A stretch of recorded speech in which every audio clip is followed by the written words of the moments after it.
And welcome back to Sports on Tap, everyone. Josh Jeffy, Sean Duffy, Ed Dick with you. It is the final countdown. We are in the final segment of their show.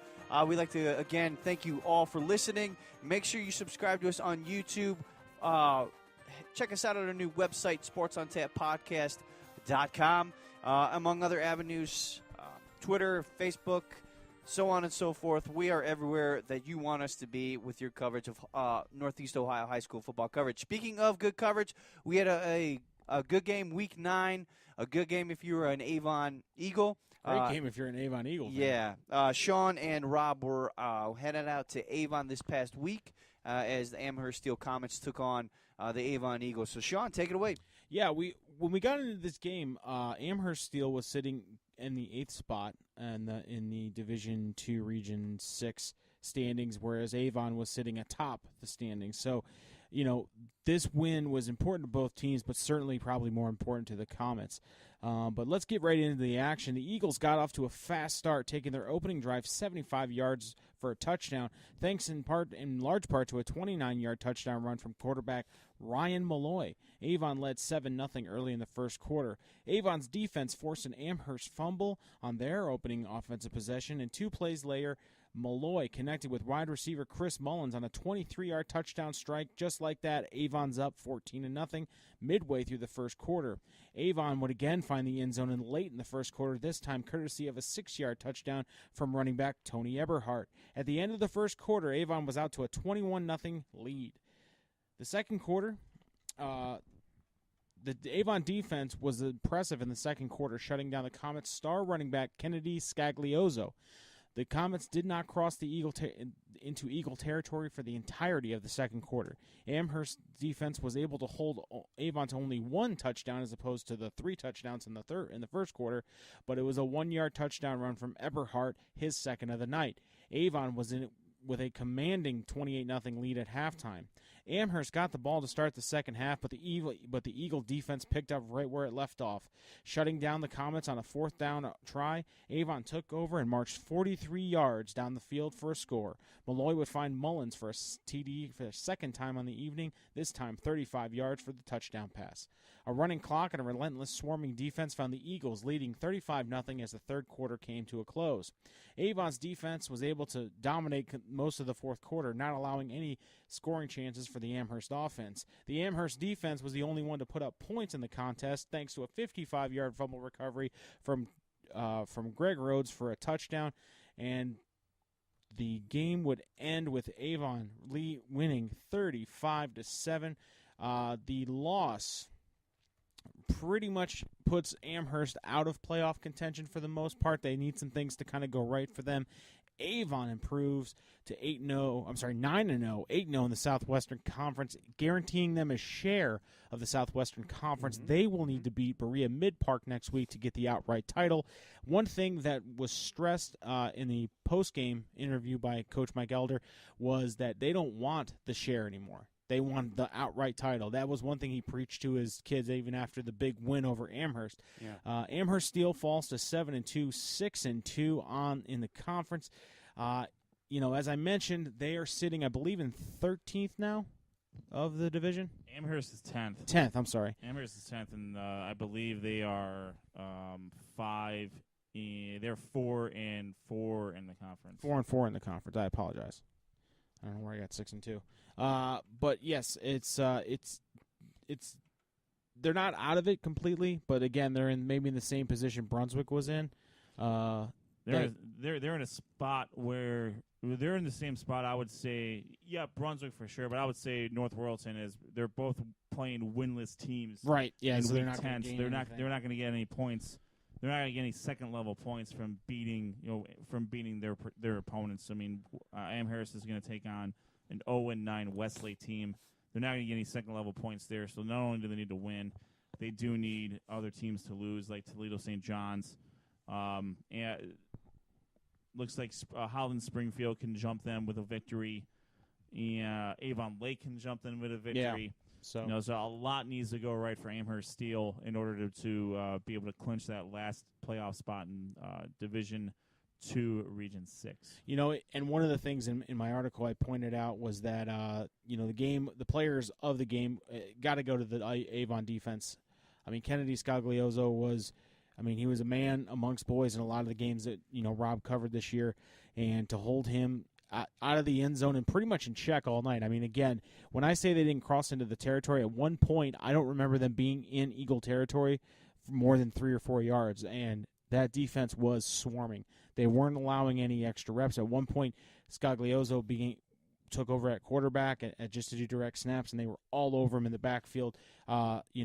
So very, very good defensive effort on both sides, especially coming off a rough game against a North Ridgeville team that really kind of punched them in the mouth earlier in the season. So that puts a bow on our Week 9 game. Guys, we got one more regular season game, and I can think of no other game that's going to mean more to the gentlemen, to 75% of the people at this table normally, than us going to Brunswick Stadium to cover the Brunswick-Strongsville game. So that will be our Week 10 game of the week. Yeah, it's going to be Strongsville traveling to Brunswick, and I think this is a very big game. Now, we've been talking about it all day, Brunswick is still technically, mathematically alive for the playoffs, but I think this is more about where these teams go in the future. This is a big game for both of them.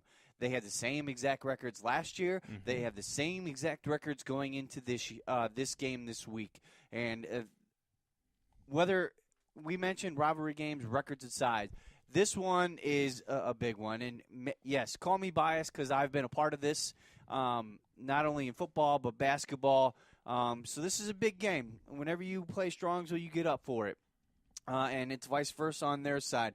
They know that it's Brunswick week, and both teams, again, have 5 wins. And coming off 2 wins last year, in order to really get that over 500 record, that 6th win of the season, not only that, but another conference win, that'll actually put you above 500 in the conference as well. It's just a big, big, huge step for both these teams. First-year head coaches back, Lou Cerrone, I believe his name is. If I got it wrong, I apologize. And then you got Mark Pinzoni, obviously Brunswick, who has been head coach in the past, but this is his first year as head coach of Brunswick. This is a huge game. It's going to hopefully be a good atmosphere there at Brunswick Automart Stadium.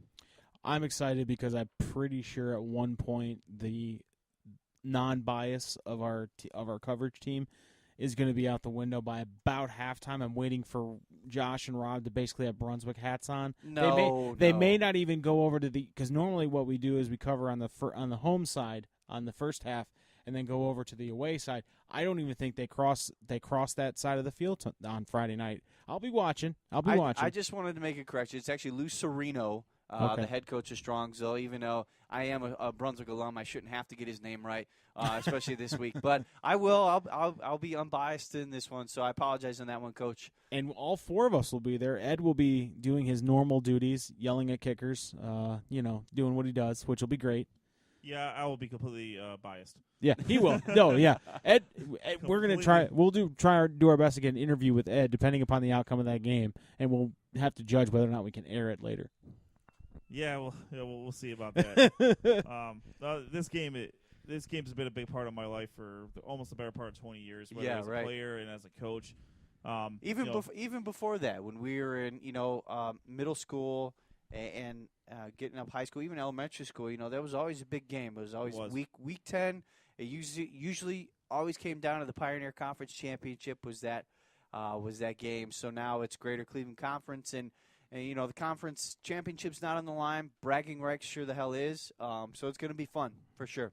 And I'm excited because I get to sit up in the press box and judge everybody, all you guys. It's going to be fun. That's all right. This is judge-free. Judge all you want. Yes, it is. It's a judge-free zone. So I really want Ed to throw a headset. I want that to happen. I don't wear headsets. So that's not going to happen. Well, the thing is, I got a question, Ed. Take Pinzoni's and throw his just to do it. I'm not going to pay for that. I'm good. You're going to be wearing shorts, correct? Yes, absolutely. Yes, always wear shorts. I'll be honest with you. I did not wear shorts last week, and the only reason why is I had a stop to make before I went to the game on Friday, and in my haste to leave for work early on Friday, I completely forgot my tennis shoes. So, I always wear my coaching shirt on Fridays with a pair of khakis. those of you from the casino who are not listening, they call it Blue Shirt Fridays. Mm-hmm. And I did not have enough time to go back to my house to go back out to Medina to get the tennis shoes. So I wore pants for literally the second time ever me coaching. Did it feel weird? It did. Okay. And the dress shoes, they weren't feeling so hot near the end. But luckily, the last time I wore pants it was against Canton McKinley in the regional semifinals in 2006. We ended up losing that game. It was just so deathly cold that day, and for some reason I couldn't handle it that day. But every day since, I wear the shorts no matter what as a ode to Josh knows him as Coach Dreiss. Yeah. He of the special teams coordinator, longtime special teams and tight ends coach at Brunswick. So I assist him, so I feel it is right for myself to wear shorts along with him. So you do you. And just an update as we kind of go out here. My alma mater, since we're talking about our alma maters and loveliness, my alma mater, the Butler Aviators, they got a bad one again last week. Lost to Sydney, 55-34. So another basketball score. Tough season for the Aviators. 3-6. They take on Tippecanoe for senior night. Tip City. The Red Devils are coming into town. So let's see if we can get a win. Get 4-6, and then at that point we'll reassess and figure it out next year. But good job on the year, and good luck next week.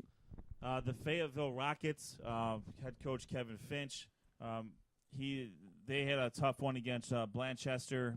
They lost by a score of 44-6.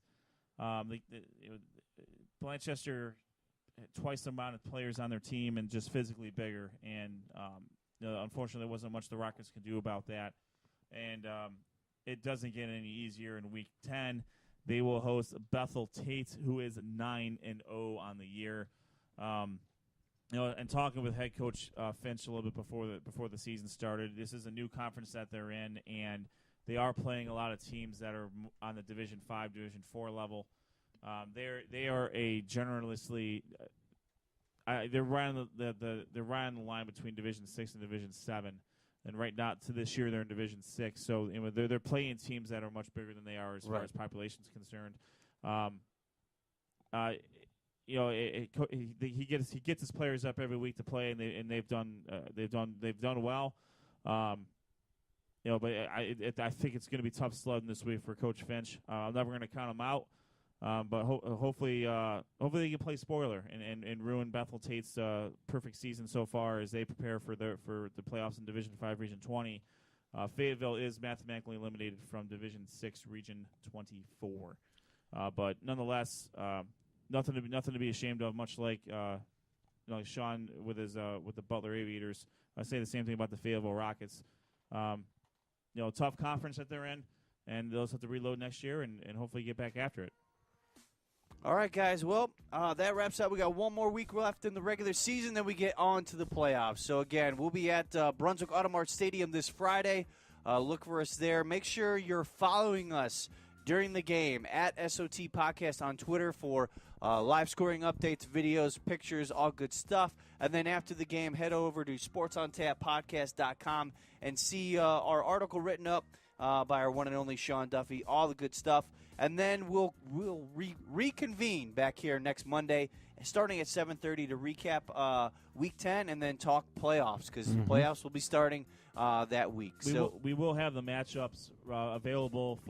On Sunday, the matchups will come out. So Monday, in addition to as Josh said, in addition to recapping Week 10, we will have a preview of the most effective regions from our team. So that'll most likely to be Division 1, Region 1, hopefully Division 1, Region 2. Yeah.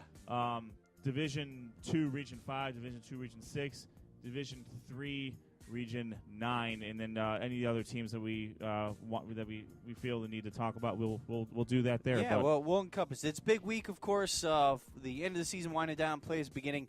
So make sure you keep on taps with Sports on Tap, because we got all the coverage you need. For Sean Duffy, Ed Dick, I'm Josh Jeffy, and Rob Troutman out there in Weaversville. Enjoy the Mai Tai, Rob. We thank you for listening, and we'll see you all this Friday. If not, we'll see you next Monday. Take care, everyone.